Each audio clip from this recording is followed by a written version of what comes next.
Hey guys, welcome back to the TB Premier Services YouTube channel. I'm Haley and today I'm going to show you how to make a 3-ingredient all-purpose spray.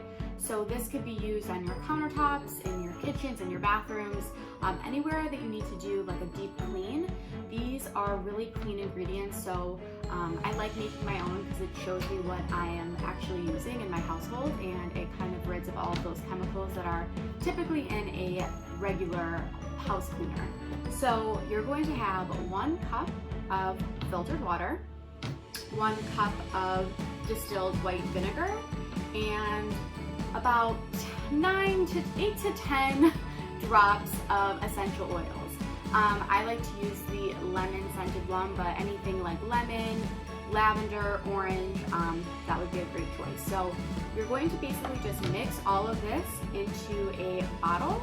I just kind of did a little sample one in this one here, but you could put it in like an old spray bottle that you had from another product, or you can get these clear mini bottles, so it's great for traveling too.